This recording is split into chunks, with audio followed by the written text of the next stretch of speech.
What you see in front of you here is Alexandra Township in Johannesburg.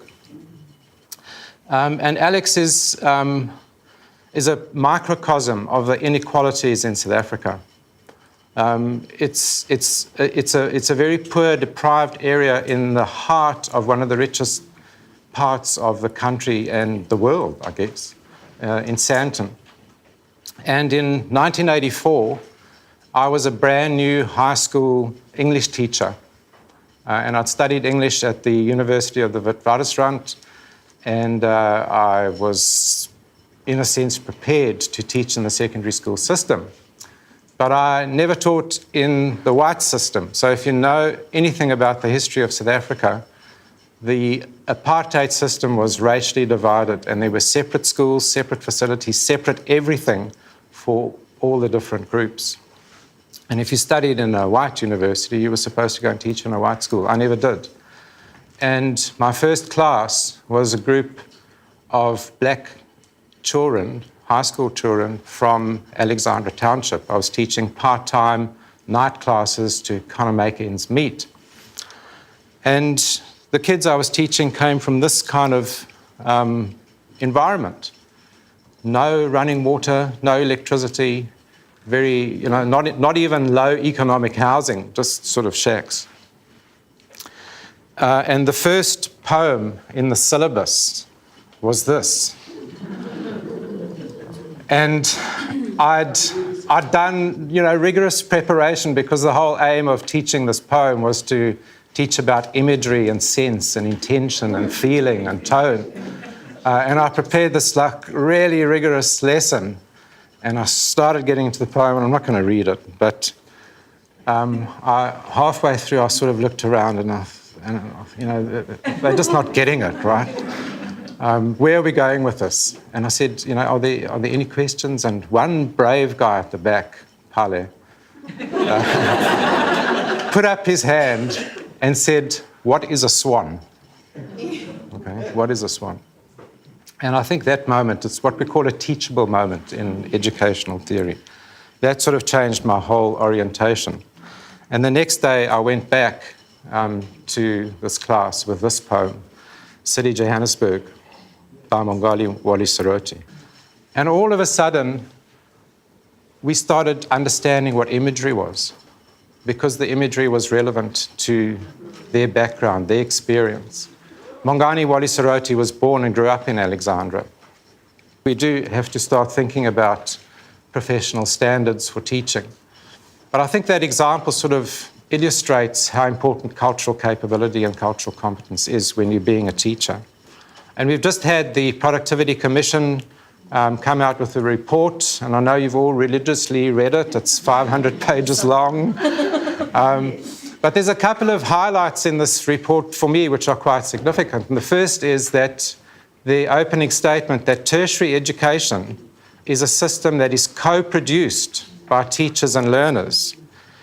And that idea of co-production resonates with our name for our organisation, Ako.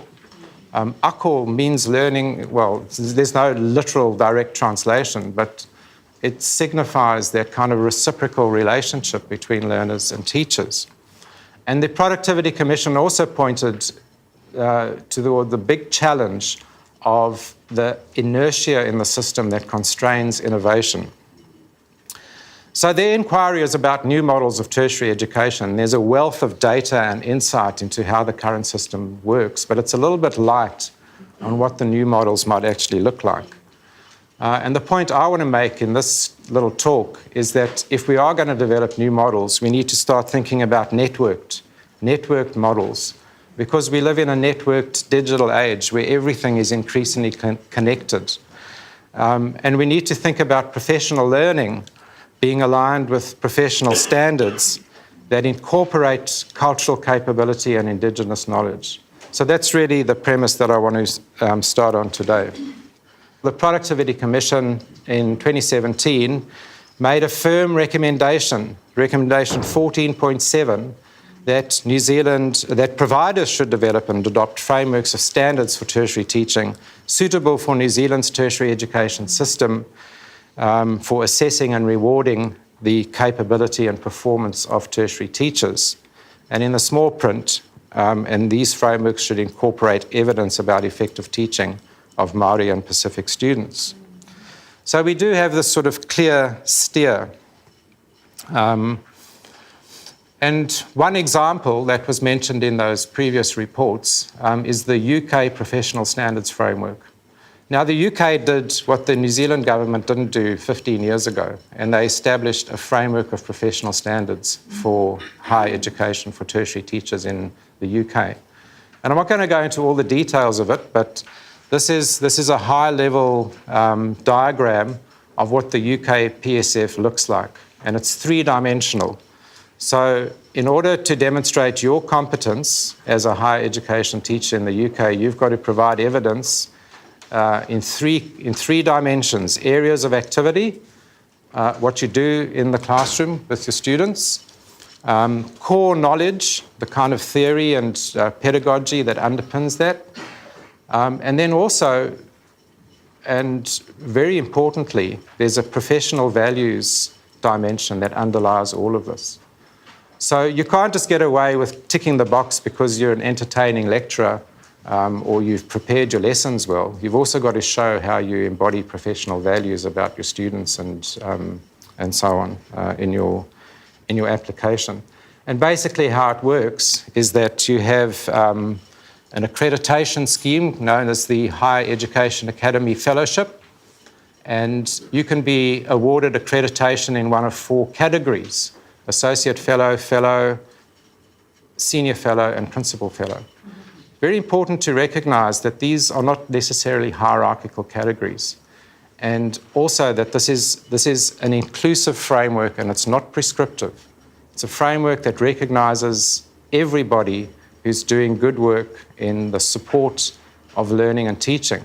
What we need to do is look at how this might inform any development of the HEA framework in New Zealand.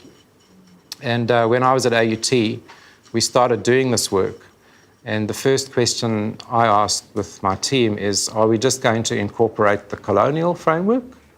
Or are we going to look at how this framework sits in the Aotearoa New Zealand context? And Picky Diamond and D. Shasha did some work, and they came up with Ako Aranui. And Ako Aranui is the same three-dimensional framework, but it's got a kaupapa Māori lens on it. So it's a bi-cultural way of seeing this framework, and it doesn't compromise the integrity of the framework. The HEA themselves are really interested in this, but I think it adds another layer of value, because the first thing that Piki said to me, she said, professional values. You know, we Māori, we don't park our values at the door when we walk out the classroom. We take them with us.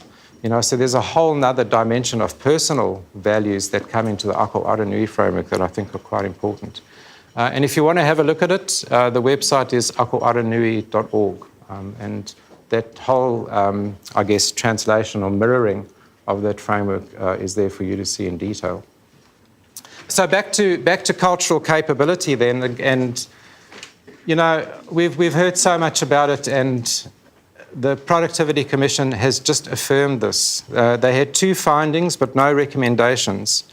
And finding 9.3 and finding 9.4 explicitly state that if you disregard everything else, so pass rate, socioeconomic status, other measured variables, the tertiary education system underperforms for Māori and Pacific learners, and they experience persistently worse outcomes. And okay, I've only been in New Zealand 20 years, but I know from my background what the challenges are, and I just think it's just unacceptable and it's just not good enough. You know, we have to really do something about this.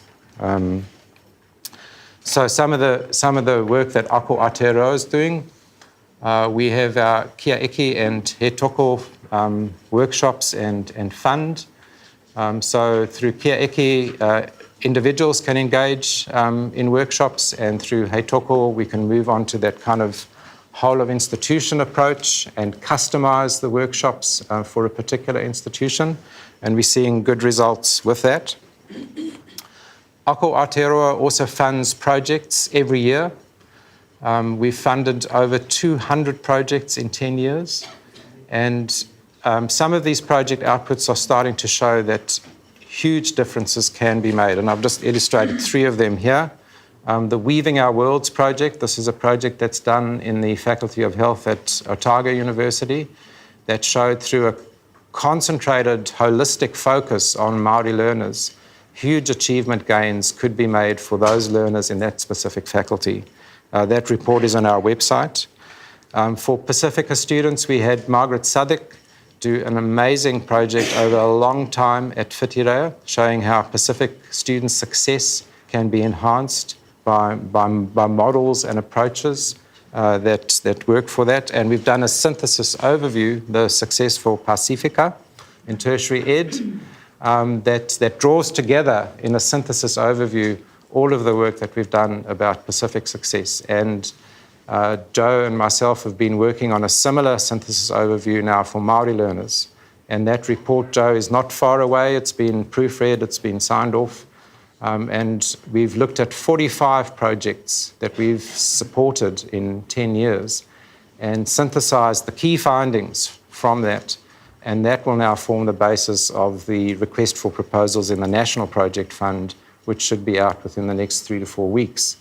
And I'm actually inclined, and don't quote me on this, but I'm inclined to actually put all of our $500,000 of project funding into those projects, because we really need to make a significant difference. We're also seeing Pacifica models and frameworks. This is from the Ministry of Education. You won't be able to read it, but they've synthesized Talanoa, Kakala, the different frameworks from different islands and different thinkers. It's interesting that 2 Ako Aotearoa reports are also referenced there. So at the school level, they'll be looking at competencies and drawing on this kind of work for Pacifica students. And we're going to be doing the same thing when we look at professional standards frameworks for tertiary ed. So to go back to the slide that Catherine showed, how is this going to sort of work in the future? All right, so we're going to have professional standards frameworks, and they need to be plural, because that HCA model will suit our universities and the ITPs, but we need to look at how different sectors need different models of professional standards and professional learning. And I know that Annalise is going to talk about the ACE sector, and new work's going to be done in terms of having a look at the whole foundation level and what these frameworks might look like. I think there'll be generic similarities. I think you do need to have some kind of dimensionality on it. We need to know what the standards are for what teachers do, for the knowledge that they need, and also the values. But they might pan out differently when we look at the different sectors. But having the standards framework is good. It's necessary, but it's not sufficient, because as this model shows, you also need to build the capability to align the standards frameworks with qualifications and the professional learning that underpins that. And then, kind of like what we did in that mobile learning project, get communities of practice where people scaffold and support each other to reach those standards and competency frameworks.